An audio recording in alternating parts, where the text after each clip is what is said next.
Assalamualaikum, salam sejahtera. Oi, apa hal korang? Selamat kembali ke dalam channel YouTube Rais Hamid Aris TV dan masih lagi bersama dengan YouTuber kegemaran rakyat Malaysia, Indonesia, Brunei, Singapura, Selatan, Thailand dan juga Filipina. Rais Hamid, apa hal korang? Check it out now ya beda-bedu. Let's go. Come on yo. Bismillahirrahmanirrahim. Allahumma salli ala Muhammad wa ala ali Muhammad. Tekan butang subscribe sekarang. Viral dekat TikTok yang ramai tag dekat aku ada satu video ni di mana telah buat satu pendedahan yang agak mengejutkan tentang budaya buli dan peras ugut yang berlaku di dalam TDM. To be specific, sebenarnya bila aku go through tadi video tu, dia cerita pasal yang berlaku dekat dalam unit ataupun pasukan PASKAU, yakni pasukan khas udara dalam TDM lah, Special Force TDM lah. Mungkin korang tak tengok lagi video ni, jadi jom sama-sama kita tengok apa pendedahan yang dibuat. Let's go! Apa yang saya nak melihat di sini, yang saya tak puas hati di dalam unit yang saya tubuh ni adalah kerana salah guna kuasa dan juga kes-kes buli dan peras ugut yang berlaku di dalam pasukan ini.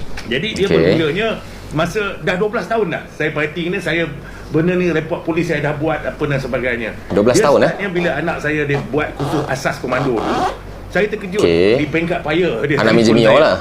Menangis-nangis, dia kata jurulatih pukul apa semua. Dia kata pasal biarlah jurulatih pukul. Dia kata you buat latihan komando. Tapi dia nak duit RM1,000. Nak buat apa? Jurulatih nak tukar tayar motor, jurulatih nak beli joran yang mahal, yang paling mahal sekali dan sebagainya. Askar dia ada kickback, barang-barang yang dia bawa di baju, kasut, apa yang dia terima daripada store. Saya tengok loan card dia. Combat boot 4 pasang. Spike boot, semua jenis kasut 4 pasang. Baju uniform ada macam-macam jenis, number 1 dress, number 2 dress, number 3, number 4, number 5, semua 4 pasang. Saya turun dia punggah beg dia, tengok kira semua ada 1 atau 2 pasang saja.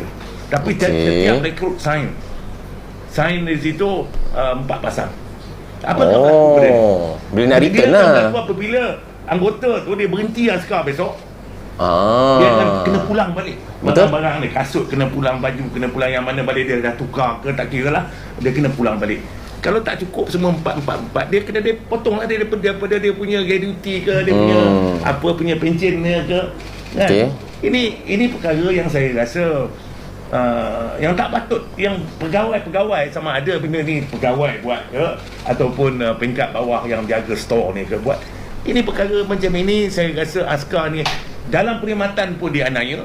Lepas berhenti saya tubuhkan persatuan ni kerana untuk memperjuangkan nasib kita. Dalam tentera pun kita dah teruk kan, hidup kita teruk, lawan bergadai nyawa dan sebagainya. 3 tahun lepas dia pergi kursus, dia orang tangkap kursus tu, masuk dekat garu, suruh kencing dalam botol. Dia masuknya dadah. Dalam angkatan tentera, apabila you confirm dadah, you akan berhenti serta-merta. Semua positif. Dia minta RM500 seorang. Dia marah saya.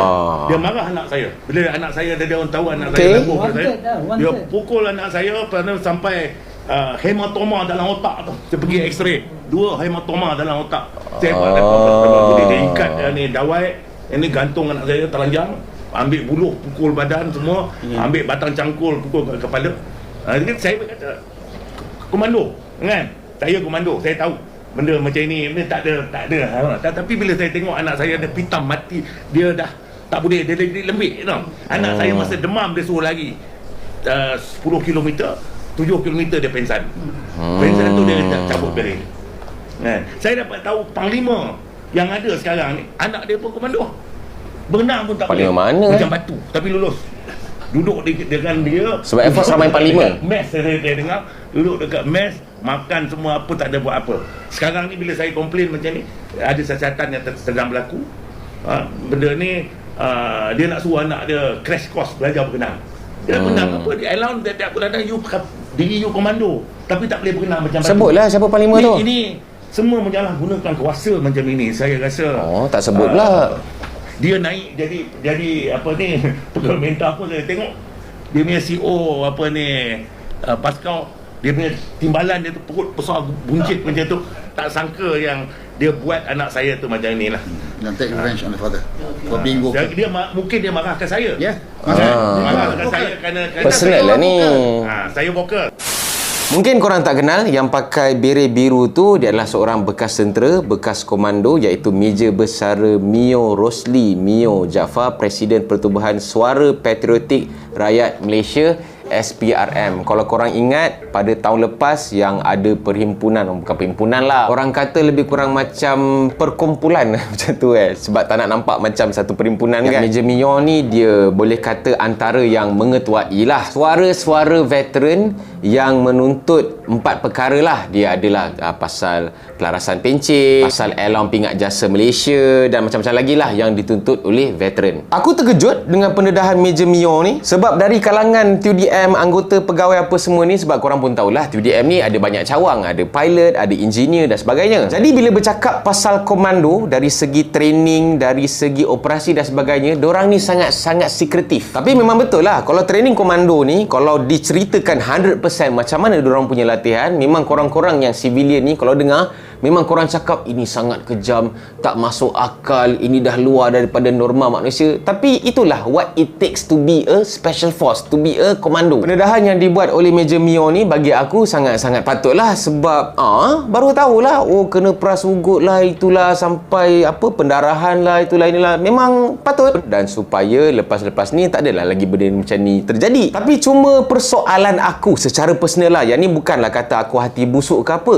Kenapa macam Major Mio tu ceritalah selama 12 tahun benda ni jadi, yang jadi pada anaknya, kenapa baru hari ni benda ni didedahkan? Mungkin, aku tak tahulah, aku teka je, adakah kerana perkara ini terjadi dekat anak beliau, ataupun pendedahan ni disebabkan untuk populariti, ataupun pendedahan ini mungkin disebabkan ada niat-niat tertentu, udang di sebalik batu. Aku tak tahu, wallahualam. Benda ni dah berlaku 12 tahun, patutnya dah jadi kan. Kita pun boleh fikirlah benda tu kan, tak masuk akal lah, aku pun komando juga kan, jadi dekat anak aku, tiba-tiba anak aku kena benda yang aku tak kena, lepas tu lebih-lebih pula melibatkan duit dan sebagainya, siap cedera otak, boleh cacat apa semua. Kenapa lepas 12 tahun? Dan kena ambil kira juga, takkanlah anak dia kena seorang, mesti ramai lagi yang kena. Mungkin kalau ada anggota-anggota yang kena, dorang pun perlu someone yang fight untuk dorang, perlu bela dorang juga. Dan sebelum ni, yang macam mana korang tahu juga, banyak je isu-isu, kes-kes yang melibatkan ni bully lah, benda lah, ragging apa semua ni kan, yang berlaku especially dalam TUDM lah, yang mana yang keluar media, yang mana yang tak keluar media, yang mana ada tindakan dan sebagainya lah. Tak ada pula tiba-tiba keluar press conference macam ni nak dedahkan apa semua. Dan yang menonton pun mungkin korang boleh tanya juga, kenapa baru sekarang? Kenapa kalau benda ni dah 12 tahun, kenapa tak diceritakan masa kena? Kalau benda ni didedahkan daripada awal, mungkin ramai lagi dan mungkin banyak lagi kes-kes ni yang macam ni dapat dielakkan. Wallahualam, aku tak tahu. Jadi kepada tentera udara di Raja Malaysia, bila dah dengar pendedahan macam ni, bolehlah jalankan siasatan. Dan macam yang dia cakap tadi, Panglima punya anak ada kabel, lulus ujian, tak reti berenang tapi boleh lepas apa semua. Sepatutnya Major Mio kena sebut siapa Panglima tu, biar tahu. Alang-alang nak dedahkan je, sebut je siapa Panglima. Jadi ucapan personal daripada aku sebagai veteran TUDM juga, tahniah kepada Major Mio, walaupun lambat lah yang apa aku cakap tadi kan, tapi tetap mendedahkan benda ni. Dan aku harap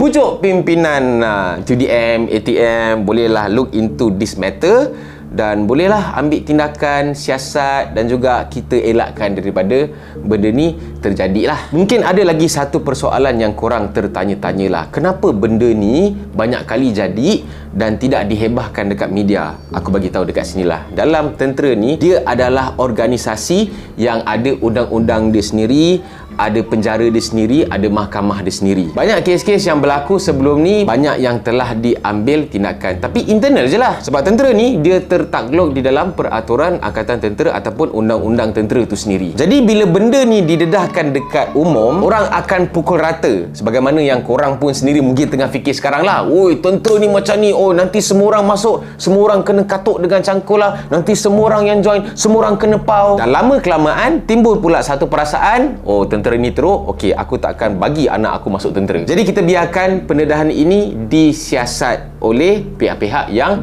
bertanggungjawab. Dan kepada semua tentera-tentera baru ke, yang baru masuk ke, tentera-tentera yang sekarang ni, ada je benda-benda yang korang rasa tak patut dan sebagainya, report.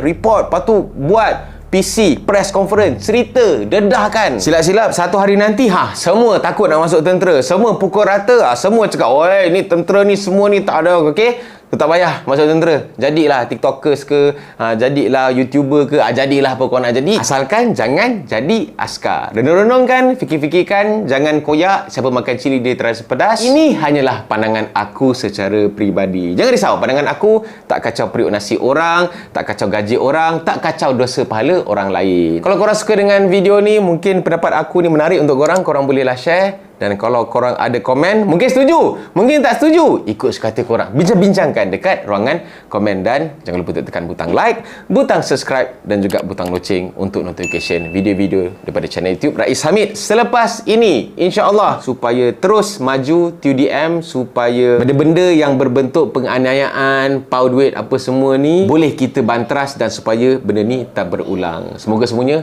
dipermudahkan urusan dan dimurahkan rezeki. Kita jumpa lagi dalam next video. Assalamualaikum. Bye-bye. See ya. Sentiasa di Angkasa Raya TUDM.